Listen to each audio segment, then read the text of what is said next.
ਇੱਕੋ ਇੱਕ ਮੁੱਦਾ ਕੌਮ ਦੀ ਆਜ਼ਾਦੀ ਹੈ। ਸੋ ਉਹਦੇ ਉੱਤੇ ਅਸੀਂ ਪਰਨ ਕਰੀਏ, ਇਸ ਜੂਨ ਦੇ ਮਹੀਨੇ ਦੇ ਵਿੱਚ 33ਵੀਂ ਵਰ੍ਹੇਗੰਢ ਦੇ ਉੱਤੇ ਪਰਨ ਕਰੀਏ ਕਿ ਅਸੀਂ ਆਪਣੇ ਕੌਮੀ ਘਰ ਖਾਲਸਤਾਨ ਦੀ ਪ੍ਰਾਪਤੀ ਲਈ ਜੂਝਦੇ ਰਹਾਂਗੇ। ਵਾਹਿਗੁਰੂ ਜੀ ਕਾ ਖਾਲਸਾ, ਵਾਹਿਗੁਰੂ ਜੀ ਕੀ ਫਤਿਹ।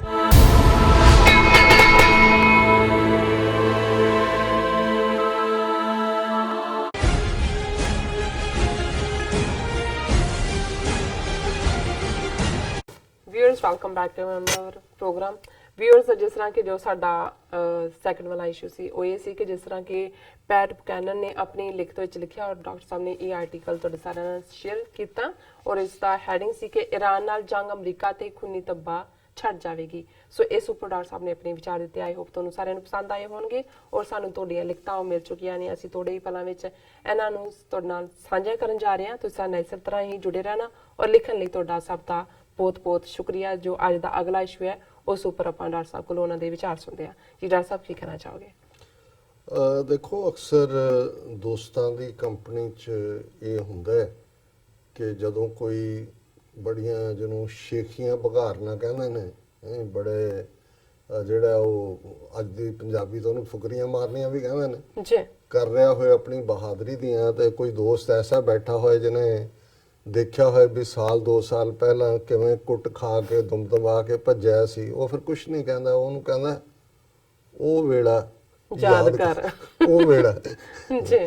ਸੋ ਜ਼ਾਹਿਰ ਹੈ ਕਿ ਕ੍ਰਿਕਟ ਮੈਚ ਦੇ ਵਿੱਚ ਭਾਰਤ ਦੀ ਜਿੱਤ ਹੋਈ ਔਰ ਇਸ ਨੂੰ ਲੈ ਕੇ ਬੜਾ, ਜਿੱਥੇ ਉਹ ਤਾਂ ਭੂਤਰੇ ਹੀ ਹੋਏ ਨੇ, ਪਾਕਿਸਤਾਨ ਦੇ ਵਿੱਚ ਵੀ ਉਹ ਇੱਕ ਦੂਸਰੇ ਨੂੰ, ਕੋਈ ਟੀਮ ਨੂੰ ਉਹਨਾਂ ਨੇ ਉਹ ਨਾਈਟ ਕਲੱਬ ਚਲੇ ਗਏ, ਕੀ ਖਾਧਾ ਕੀ ਨਹੀਂ ਖਾਧਾ, ਕਿਨੇ ਸਲਾਹ ਮੰਗੀ ਕਿਨੇ ਨਹੀਂ ਮੰਗੀ, ਚਲੋ ਉਹ ਵੀ ਇੱਕ ਵੱਖਰੀ ਡਿਬੇਟ ਹੈ।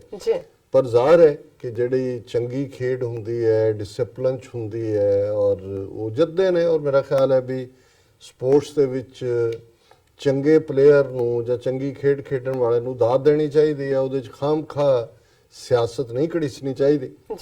ਪਰ ਗੱਲ ਇਹ ਹੈ ਕਿ ਹੁਣ ਜੇ ਮੋਦੀ ਅਮਿਤ ਸ਼ਾਹ ਦੀ ਗੱਲ ਕਰੀਏ, ਇਹਨਾਂ ਦੀ ਜ਼ਹਿਨੀਅਤ ਜਾਂ ਇਹਨਾਂ ਦਾ ਭਾਂਡਾ, ਜਿਹਨੂੰ ਗੁਰੂ ਸਾਹਿਬ ਨੇ, ਗੁਰੂ ਨਾਨਕ ਸਾਹਿਬ ਨੇ ਫਰਮਾਇਆ ਕਿ ਜੋ ਪਾਵੇ ਭਾਂਡੇ ਵਿੱਚ ਵਸਤ ਸਾ ਨਿਕਲੇ, ਕਿਆ ਕੋਈ ਕਰੇ ਵਿਚਾਰਾ। ਹੁਣ ਜਿਹੜੀ ਚੀਜ਼ ਭਾਂਡੇ 'ਚ ਹੈ ਨਿਕਲਣੀ ਤਾਂ ਉਹੀ ਹੈ, ਇਹਨਾਂ ਦੀ ਔਕਾਤ ਹੀ ਉਹ ਹੈ। ਇਹਨਾਂ ਤੋਂ ਤੁਸੀਂ ਐਕਸਪੈਕਟ ਕਰੋ ਕਿ ਇਹ ਲਾਈਕ ਸਪੋਰਟਸਮੈਨ ਬਿਹੇਵ ਕਰਨ, ਇਹ ਲਾਈਕ ਸਟੇਟਸਮੈਨ ਬਿਹੇਵ ਕਰਨ, ਇਹ ਜਿਹੜਾ ਉਸ ਆਪਣੀ ਬਣੀਆਂ ਬਿਰਤੀ 'ਚੋਂ ਨਿਕਲ ਕੇ ਆਪਣੇ ਝੂਠ ਜਿਹਦੇ ਤੇ ਯਕੀਨ ਕਰਦੇ ਨੇ ਉਹਦੇ 'ਚੋਂ ਨਿਕਲ ਕੇ ਗੱਲ ਕਰਨ। ਇਹ ਤਾਂ ਨਹੀਂ ਹੋਣਾ। ਸੋ ਜ਼ਾਹਿਰ ਹੈ ਕਿ ਇਸ ਕ੍ਰਿਕਟ ਵਿਕਟਰੀ ਤੋਂ ਬਾਅਦ ਅਮਿਤ ਸ਼ਾਹ ਜਿਹੜਾ ਕਾਤਲ ਮਰਡਰਰ ਹੋਮ ਮਿਨਿਸਟਰ 2002 'ਚ ਸੀ ਮੋਦੀ ਦੇ ਨਾਲ, ਜਦੋਂ ਹਜ਼ਾਰਾਂ ਮੁਸਲਮਾਨ ਗੁਜਰਾਤ ਦੇ ਵਿੱਚ ਇਹਨਾਂ ਨੇ ਉਹਨਾਂ ਦਾ ਕੋਲਡ ਬਲੱਡਡ ਮਰਡਰ ਕੀਤਾ, ਹੁਣ ਭਾਰਤ ਦਾ ਹੋਮ ਮਿਨਿਸਟਰ ਬਣਿਆ ਔਰ ਜੋ ਕਰਤੂਤਾਂ ਸਾਹਮਣੇ ਆ ਰਹੀਆਂ ਨੇ, ਉਹਨਾਂ ਨੇ ਪਹਿਲਾਂ ਮੁਸਲਮਾਨ ਟਾਰਗੇਟ ਕੀਤੇ ਸੀ, ਹੁਣ ਪਹਿਲੇ 2-3 ਹਫ਼ਤੇ ਦੇ ਵਿੱਚ ਸਿੱਖ ਟਾਰਗੇਟ ਕੀਤੇ ਹੋਏ ਨੇ। ਔਰ ਉਹਨੇ ਪੂਰੇ ਹੰਕਾਰ 'ਚ, ਕਿਉਂਕਿ ਜਿਵੇਂ ਇਹਨਾਂ ਨੇ ਸਰਜੀਕਲ ਸਟ੍ਰਾਈਕ ਦਾ ਝੂਠ ਬੋਲ ਕੇ ਪਹਿਲਾਂ 3-4 ਸੂਬਿਆਂ ਦੀਆਂ ਇਲੈਕਸ਼ਨਾਂ ਜਿੱਤੀਆਂ ਸੀ, ਫਿਰ ਪੁਲਵਾਮਾ ਔਰ ਬਾਲਾਕੋਟ ਦਾ ਕਰਕੇ ਪਾਰਲੀਮੈਂਟਰੀ ਇਲੈਕਸ਼ਨ ਕੱਢੀ ਹੈ। ਔਰ ਅਮਿਤ ਸ਼ਾਹ ਟਵੀਟ ਕਰ ਰਿਹਾ ਹੈ, another strike on Pakistan by team India and result is the same। ਉਹਨੇ ਕਿਹਾ ਜੀ ਦੇਖੋ, ਜਿਵੇਂ ਅਸੀਂ ਪਹਿਲਾਂ ਸਟ੍ਰਾਈਕ ਕਰਕੇ ਉਹਨਾਂ ਨੂੰ ਜਿਹੜਾ ਹੈ ਉਹ ਜਿਵੇਂ ਕਹਿੰਦੇ ਹਮਨੇ ਧੂਲ ਚਟਵਾ ਦੀ, ਦੇਖੋ ਜੀ ਅਸੀਂ ਜਿਹੜਾ ਉਹ ਸਟ੍ਰਾਈਕ ਕੀਤਾ। Congratulations to the entire team for this superb performance. Every Indian is feeling proud and celebrating this impressive win।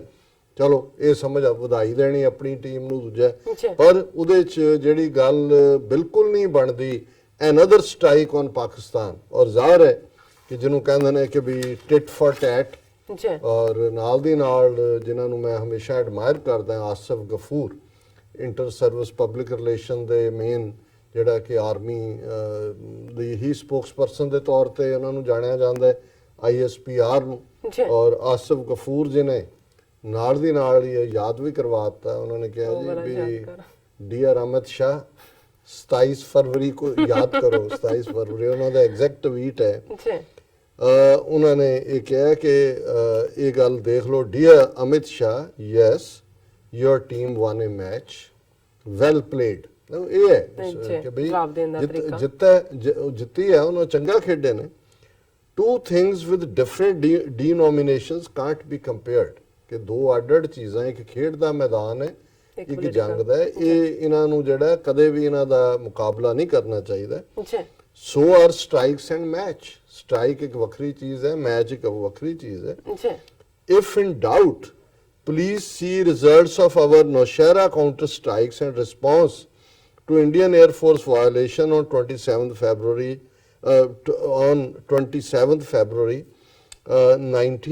2019 downing 2 Indian jets. Stay surprised. ਉਹਨਾਂ ਨੂੰ ਯਾਦ ਕਰਾਇਆ, ਉਹਨੂੰ ਕਿਹਾ ਕਿ ਵੀ ਇਹ ਯਾਦ ਕਰ ਲਓ ਕਿ ਵੀ ਜਿਹੜਾ ਅਸੀਂ ਕਾਊਂਟਰ ਸਟ੍ਰਾਈਕ ਤੁਹਾਨੂੰ ਕੀਤੀ ਔਰ ਤੁਸੀਂ ਜਿਹੜਾ ਤੁਹਾਡੇ ਇੰਡੀਅਨ 에ਅਰ ਫੋਰਸ ਨੇ ਵਾਇਓਲੇਸ਼ਨ ਕੀਤੀ ਸੀ, ਉਹਦੇ ਜਵਾਬ 'ਚ ਅਸੀਂ 2 ਭਾਰਤ ਦੇ ਜੈਟ ਸੁੱਟੇ। ਔਰ ਸਟੇ ਸਰਪ੍ਰਾਈਜ਼ਡ ਮਤਲਬ ਇਹ ਹੈ ਕਿ ਮੋਰ ਸਰਪ੍ਰਾਈਜ਼ ਵਿਲ ਕਮ ਫਿਊਚਰ ਜੇ ਕੋਈ ਇਸ ਕਿਸਮ ਦਾ ਕੀਤਾ। ਔਰ ਫਿਰ ਉਹਨਾਂ ਨੇ ਜਿਹੜਾ second and the result is the same question mark. Indian air force strikes failed, 2 Indian Air Force jets shot down, a pilot arrested, M17 fratricide, 4 broad daylight successful Pakistan Air Force Nowshera counter air strikes, massive casualties along line of control and damage to Indian posts and artillery gun positions. Doctor, please. So, ਜ਼ਾਹਰ ਹੈ ਕਿ ਵੀ ਉਹਨਾਂ ਨੂੰ ਯਾਦ ਕਰਵਾ ਦਿੱਤਾ ਕਿ ਉਹ ਵੇੜਾ ਯਾਦ ਕਰ। ਸੋ ਮੈਂ ਸਮਝਦਾ ਕਿ ਵੀ ਇਹ ਜ਼ਰੂਰੀ ਵੀ ਹੁੰਦਾ ਹੈ ਕਈ ਵਾਰੀ ਜਦੋਂ ਕਿਸੇ ਦਾ ਜਿਹੜਾ ਹਾਜ਼ਮਾ ਖਰਾਬ ਹੋਏ ਫਿਰ ਹਾਜ਼ਮਾ ਦਰੁਸਤ ਕਰਨ ਦੇ ਲਈ ਤੁਹਾਨੂੰ ਚੂਰਨ ਦੇਣਾ ਪੈਂਦਾ। ਇਹ ਚੂਰਨ ਜਿਹੜਾ ਆਸਿਫ ਗਫੂਰ ਜੀ ਨੇ ਚੂਰਨ ਦੀਆਂ ਗੋਲੀਆਂ ਦੇ ਦਿੱਤੀਆਂ। ਜੀ ਡਾਕਟਰ ਸਾਹਿਬ, ਹੁਣ ਆਪਾਂ ਆਪਣੇ ਦਰਸ਼ਕਾਂ ਦੇ ਫੇਸਬੁੱਕ ਮੈਸੇਜ ਸ਼ੇਅਰ ਕਰਦੇ ਹਾਂ। ਭੁਪਿੰਦਰ ਸਿੰਘ ਜੀ ਸਾਨੂੰ ਲਿਖਦੇ ਨੇ ਪਹਿਲੇ ਸੈਗਮੈਂਟ ਤੇ, ਡਾਕਟਰ ਸਾਹਿਬ ਬਾਕੀ ਐਮਪੀ ਪੰਜਾਬੀ ਚ ਸਹੁੰ ਚੁੱਕਦੇ ਨੇ ਤੇ ਨਵਾਂ ਬੁੱਢਾ ਧਰਮਿੰਦਰ ਦਾ ਅੰਗਰੇਜ਼ੀ ਚ, ਉਦਾਂ ਪਿਓ ਪੁੱਤ ਕਹਿੰਦੇ ਅਸੀਂ ਪੰਜਾਬੀਆਂ ਪਰ ਪੰਜਾਬੀ ਦਾ ਡੱਕਾ ਤੱਕ ਨਹੀਂ ਆਂਦਾ। ਭੁਪਿੰਦਰ ਸਿੰਘ ਜੀ ਸਾਨੂੰ ਫਤਿਹ ਵੀ ਬੁਲਾਉਂਦੇ ਨੇ। ਔਰ ਬਾਦ ਸਿੰਘ ਜੀ ਸਾਨੂੰ ਕਹਿੰਦੇ ਨੇ ਕਿ ਸੰਨੀ ਤੇ ਭੁਲੇਖੇ ਨਾਲ ਸੱਚ ਬੋਲ ਗਿਆ, ਅਜੇ ਨਵਾਂ ਰਾਜਨੀਤੀ ਵਿੱਚ ਹੈ। ਸੋ ਫਤਿਹ ਵੀ ਬੁਲਾਉਂਦੇ ਨੇ ਸਾਨੂੰ। ਔਰ ਕੁਲਦੀਪ ਸਿੰਘ ਜੀ ਵੀ ਸਾਨੂੰ ਫਤਿਹ ਬੁਲਾਉਂਦੇ ਨੇ। ਦਰਸ਼ਨ ਸਿੰਘ ਜੀ ਵੀ ਸਾਨੂੰ ਫਤਿਹ ਬੁਲਾਉਂਦੇ ਨੇ। ਬਚਿੱਤਰ ਸਿੰਘ ਜੀ ਕਹਿੰਦੇ ਨੇ ਚੜ੍ਹਦੀ ਕਲਾ ਖਾਲਸਾ ਜੀ। ਐਂਡ ਮਨਜੀਤ ਕੌਰ ਬੇਦੀ ਜੀ ਵੀ ਸਾਨੂੰ ਫਤਿਹ ਬੁਲਾਉਂਦੇ ਨੇ। ਔਰ ਐਸਓ ਸੁਰਿੰਦਰ ਜੀ ਯੂਕੇ ਤੋਂ ਲਿਖਦੇ ਨੇ, ਇਮਰਾਨ ਖਾਨ ਜਦੋਂ ਕ੍ਰਿਕਟ ਖੇਡਦਾ ਸੀ ਪੂਰੀ ਟੋਰ ਲਾ ਕੇ ਰੱਖਦਾ ਸੀ। ਬ੍ਰਾਂਡ ਕੰਪਨੀਆਂ ਉਸ ਨੂੰ ਫ੍ਰੀ ਬ੍ਰਾਂਡ ਕੱਪੜੇ ਦਿੰਦੀਆਂ ਸਨ। ਉਹ ਇਮਰਾਨ ਖਾਨ ਨੂੰ ਇਹੀ ਆਖਦੀਆਂ ਸੀ ਸਾਡੇ ਕੱਪੜੇ ਪਾ ਕੇ ਘੁੰਮ, ਸਾਡੀ ਸ਼ਾਪ ਵਿੱਚ ਜਿੰਨੀ ਮਰਜ਼ੀ ਸ਼ਾਪਿੰਗ ਕਰ। ਇਮਰਾਨ ਟਾਈ ਲਾਉਂਦਾ ਰਿਹਾ, ਵਧੀਆ ਸੂਟ ਬੂਟ ਪਹਿਨਦਾ ਰਿਹਾ। ਉਹ ਜਦੋਂ ਦਾ ਸਿਆਸਤ ਵਿੱਚ ਆਇਆ ਸਲਵਾਰ ਕਮੀਜ਼ ਵਿੱਚ ਹੀ ਆ ਗਿਆ। ਪ੍ਰਧਾਨ ਮੰਤਰੀ ਹੋਣ ਦੇ ਬਾਵਜੂਦ 2 ਸਰਕਾਰੀ ਨੌਕਰ ਲਏ ਨੇ। ਜੋ ਮਿਲ ਗਿਆ ਖਾ ਲੈਂਦਾ ਹੈ। ਬੜੀ ਵਾਰ ਜੋ ਨੌਕਰ ਆਪਣੇ ਲਈ ਬਣਾਉਂਦੇ ਹਨ ਉਹੀ ਖਾ ਲੈਂਦਾ ਹੈ। ਅੱਜ ਇਮਰਾਨ ਖਾਨ ਜਦੋਂ ਬਾਹਰਲੇ ਦੌਰੇ ਕਰਦਾ ਹੈ ਕਿੰਨੇ ਕੁ ਕੱਪੜੇ ਪਹਿਨਣ ਲਈ ਲੈ ਕੇ ਜਾਂਦਾ ਹੈ। ਪਿਛਲੇ ਦਿਨੀ ਜਦੋਂ ਸਾਊਦੀ ਅਰਬ ਗਿਆ ਉੱਥੇ ਉਸ ਦੇ ਕੱਪੜਿਆਂ ਤੇ ਚਾਰ ਡਿੱਗ ਪਈ। ਉਸ ਕੋਲ ਬਦਲਣ ਲਈ ਕੋਈ ਦੂਜਾ ਸੂਟ ਨਹੀਂ ਸੀ, ਇੱਕੋ ਪਿਸ਼ਾਵਰੀ ਚੱਪਲ ਦਾ ਜੋੜਾ ਸੀ। ਇਮਰਾਨ ਖਾਨ ਨੇ ਸਾਦਾ ਜੀਵਨ ਅਪਣਾ ਲਿਆ ਹੈ। ਸਰਦਾਰੀ ਨਵਾਜ਼ ਸ਼ਰੀਫ ਮੁਲਕ ਨੂੰ ਕਰਜ਼ੇ ਵਿੱਚ ਡੋਬ ਕੇ ਗਏ ਹਨ। ਇਮਰਾਨ ਖਾਨ ਮੁਲਕ ਨੂੰ ਪੈਰਾਂ ਤੇ ਖੜਾ ਕਰਨ ਲੱਗਾ ਹੋਇਆ ਹੈ। ਪਾਕਿਸਤਾਨ ਆਪਣੇ ਦੋਸਤ ਦੇਸ਼ਾਂ ਕੋਲੋਂ ਮਦਦ ਲੈ ਕੇ ਮੁਲਕ ਚਲਾ ਰਿਹਾ ਹੈ। ਪਾਕਿਸਤਾਨ ਨੂੰ ਅੱਜ ਇੱਕ ਪੈਸੇ ਦੀ ਲੋੜ ਹੈ। ਇਸ ਸਾਰੇ ਦੇ ਬਾਵਜੂਦ ਉਹ ਕਰਤਾਰਪੁਰ ਲਾਂਘੇ ਤੇ ਕਰੋੜਾਂ ਰੁਪਏ ਲਾ ਰਿਹਾ ਹੈ। ਜੀ ਡਾਕਟਰ ਸਾਹਿਬ। ਮੈਂ ਸਮਝਦਾ ਵੀ ਇਸ ਸੁਰਿੰਦਰ ਜੀ ਤੁਹਾਡੀ ਜਾਣਕਾਰੀ ਹਮੇਸ਼ਾ ਹੀ ਵੱਡਮੁੱਲੀ ਹੁੰਦੀ ਹੈ ਜੀ। ਔਰ ਇਹਦੇ ਵਿੱਚ ਕੋਈ ਸ਼ੱਕ ਨਹੀਂ ਹੈ ਜੋ ਤੁਸੀਂ ਕਿਹਾ ਵੀ ਇਹ ਅੱਖਰ ਅੱਖਰ ਸੱਚ ਹੈ। ਬਿਲਕੁਲ ਕਿ ਔਰ ਜਿਹੜੇ ਲੋਕਾਂ ਨੇ ਬਾਦਸ਼ਾਹਤ ਦੇਖੀ ਹੁੰਦੀ ਹੈ ਉਹਨਾਂ 'ਚ ਫਿਰ ਕੰਪਲੈਕਸ ਨਹੀਂ ਹੁੰਦਾ, ਅਹਿਸਾਸੇ ਕਮਤਰੀ ਨਹੀਂ ਹੁੰਦਾ, ਇਨਫੀਰੀਅਰਿਟੀ ਕੰਪਲੈਕਸ ਨਹੀਂ ਹੈ ਇਮਰਾਨ ਖਾਨ 'ਚੋਂ। ਕਿਸੇ ਵੀ ਗੋਰੇ ਦੇ ਅੱਖਾਂ 'ਚ ਅੱਖਾਂ ਪਾ ਕੇ ਉਸ ਨੂੰ ਕਹਿ ਸਕਦਾ ਵੀ ਤੂੰ ਗਲਤ ਹੈ। ਇਹ ਬਹੁਤ ਸਾਰੇ ਜਿਹੜੇ ਨੇ ਇਹ ਅਮਿਤ ਸ਼ਾਹ ਜਾਂ ਮੋਦੀ ਜਾਂ ਇਹ ਸਾਰੀ ਕਲਾਸ ਜਿਹੜੀ ਹੈ ਇਹ ਤਾਂ ਬੌਣੇ ਨੇ, ਮਿਜਟਸ ਨੇ। ਔਰ ਇਹੀ ਇਹਨਾਂ ਦਾ ਅਹਿਸਾਸੇ ਕਮਤਰੀ ਹੈ ਕਿ ਇਹ ਈਵਨ ਇੱਕ ਖੇਡ ਦੇ ਮੈਦਾਨ ਦੀ ਜਿੱਤ ਨੂੰ ਵੀ ਪਛਾ ਨਹੀਂ ਸਕਦੇ ਕਿ ਵੀ ਇਹਨੂੰ ਤੁਸੀਂ ਕਿਵੇਂ ਜਿਹੜਾ ਉਹ ਮੈਗਨੈਨਿਮਿਟੀ ਦਿਖਾਣੀ ਹੈ ਜਿੱਤ ਕੇ। ਬਿਲਕੁਲ। ਬਨਾਰਸ ਖਾਨ ਜੀ ਸਾਨੂੰ ਹਮੇਸ਼ਾ ਤਰ੍ਹਾਂ ਜੀ ਆਇਆਂ ਨੂੰ ਕਹਿੰਦੇ ਨੇ, thank you so much. And ਬਾਦ ਸਿੰਘ ਜੀ ਸਾਨੂੰ ਲਿਖਦੇ ਨੇ, this is the result of Modi's regime from last 5 years. It's clear that India has decided into different communities. Now the next step is the breakdown into pieces. 6 should awake so that mistake of 1947 shouldn't repeat, and we can have our own home. As per Dr. Saab words, India is working on a contract to make ਜੀ ਜੀ Khalistan. ਠੇਕੇ ਤੇ ਦੇ ਦਿੱਤਾ ਹੈ ਠੇਕੇ ਬਣਾਉਣਗੇ। ਤੇ ਮੈਂ ਦਿੱਤਾ। ਹੁਣ YouTube ਦੇ ਉੱਤੇ ਗੈਰੀ ਸੰਧੂ, ਮਲਿਕ ਇਕਬਾਲ, ਇਰਸ਼ਾਦ ਅਲੀ ਕਸ਼ਮੀਰੀ ਜੀ ਔਰ ਫਿਰ ਇਰਸ਼ਾਦ ਅਲੀ ਕਸ਼ਮੀਰੀ, ਉਹਨਾਂ ਨੇ ਨਰਮਲ ਬੈਂਸ ਖਾਲਿਸਤਾਨ ਜ਼ਿੰਦਾਬਾਦ, ਕਸ਼ਮੀਰ ਜ਼ਿੰਦਾਬਾਦ जी और फयाज हुसैन, सुरिंदर सिंह वाहगुरू जी, सुखी सिंह, मोहम्मद खान, शाह नवाज और अहमद हमजा लिखते हैं Sikhs should try to understand that Khalistan is imperative, absolutely necessary and critically important for survival of their identity, ideology, culture and language.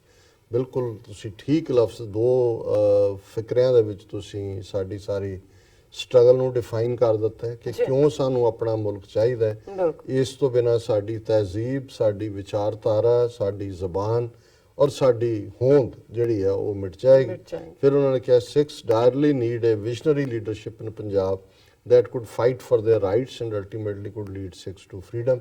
ਇਸ ਵੀ ਕੋਈ ਸ਼ੱਕ ਨਹੀਂ ਹੈ ਕਿ ਪੰਜਾਬ 'ਚ ਸਾਨੂੰ ਵਿਜ਼ਨਰੀ ਕ੍ਰੈਡੀਬਲ ਸੈਟਅਪ ਦੀ ਲੋੜ ਹੈ ਜਿਸ ਤੇ ਲੋਕ ਭਰੋਸਾ ਕਰ ਸਕਣ। बिल्कुल ਔਰ ਫਿਰ ਮੁਹੰਮਦ ਖਾਨ, ਨਿਰਮਲ ਬੈਂਸ, ਸੁਰਿੰਦਰ ਸਿੰਘ, ਮਿਓ ਕੈਟ, ਉਹਨਾਂ ਨੇ ਕਿਹਾ ਵੈਰੀ ਗੁੱਡ ਐਨਾਲਿਸਿਸ।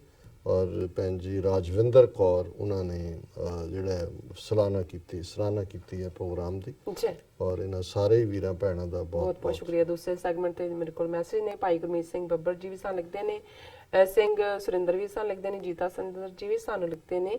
ਭਾਈ ਗੁਰਮੀਤ ਸਿੰਘ ਜੀ ਸਾਨੂੰ ਫਤਿਹ ਬੁਲਾਉਂਦੇ ਨੇ, ਕੁਲਦੀਪ ਸਿੰਘ ਜੀ 2020 ਕਹਿੰਦੇ ਨੇ, ਡੈਨੀਅਲ ਅਵਰਸ ਸਾਨੂੰ ਖਾਲਿਸਤਾਨ ਕਹਿੰਦੇ ਨੇ, ਦਰਸ਼ਨ ਸਿੰਘ ਸਾਨੂੰ ਫਤਿਹ ਬੁਲਾਉਂਦੇ ਨੇ। ਅਸੀਂ ਸਭ ਦਾ ਬਹੁਤ ਬਹੁਤ ਸ਼ੁਕਰੀਆ ਅਦਾ ਕਰਦੇ ਹਾਂ। ਵੀਅਰਸ ਉਸ ਨਾਲ ਇਸ ਤਰ੍ਹਾਂ ਬਣੇ ਰਹਿਣਾ। ਮਿਲਦੇ ਹਾਂ ਛੋਟੇ ਜਿਹੇ ਬ੍ਰੇਕ ਤੋਂ ਬਾਅਦ।